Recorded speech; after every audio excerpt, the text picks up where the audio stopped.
کہ جب امام احمد رضا رحمت اللہ علیہ کا وصال ہوا،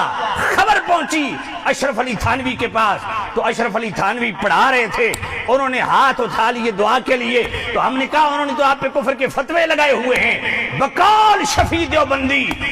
اشرف علی تھانوی نے کہا سنو، اعلی حضرت امام اہل سنت احمد رضا وہ شخصیت ہے، وہ عشق رسول کے اس مقام پہ فائز تھے۔ وہ مولانا کوثر نیازی کہتے ہیں کہ میں نے دورہ حدیث کیا، دو بندوں سے پڑھا، ایک مولوی شفیع دیوبندی جو مفتی تقی عثمانی کے والد ہیں جنہوں نے معارف القرآن لکھی، اور دوسرا ان کے بہت بڑے عالم شیخ ادریس کاندلوی، ان کے پاس میں نے دورہ حدیث پڑھا۔ کہتے دو واقعات میرے پاس ایسے ہیں کہ ہمارے بزرگوں نے ان کے عشق رسالت پہ مورے لگائی ہیں۔ توجہ کرنا ذرا، مولانا کوثر نیازی لکھتے ہیں کہ میں حلقہ درس میں بیٹھا ہوں مولانا ادریس کاندلوی کے،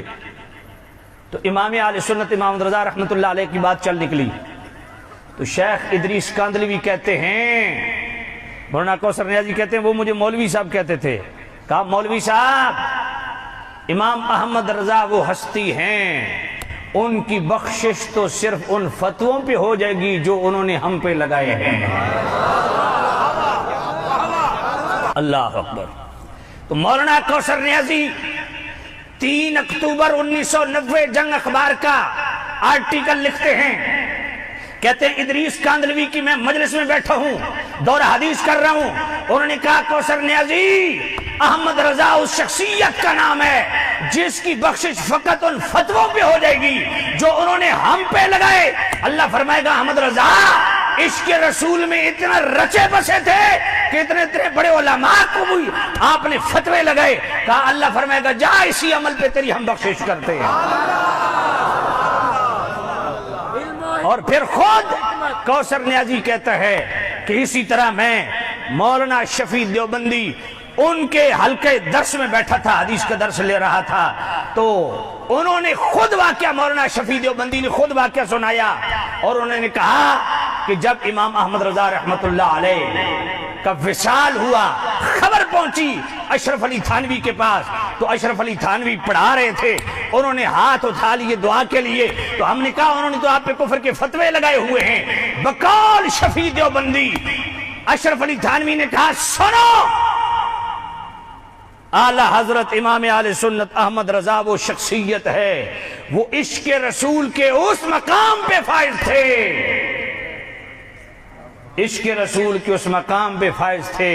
کہ ان کو یقین ہو گیا کہ ہم گستاخ ہیں، اس یقین کے بعد بھی اگر وہ ہم پہ فتویٰ نہ لگاتے تو وہ خود کافر ہو جاتے۔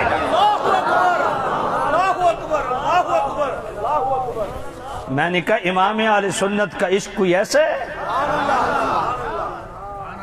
یہ تو غیروں نے بھی تسلیم کیا ہے۔ مولانا کوثر نیازی کہتے ہیں جو لوگ اعلی حضرت کے حوالے سے تشدد کی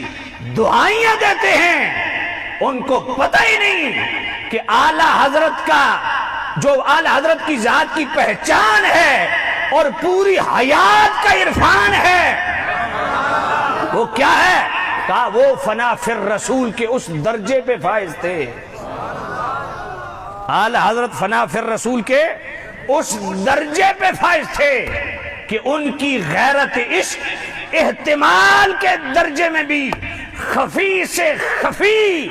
پہلو بھی توہین رسالت کا ان کے ہاں ناقابل برداشت تھا۔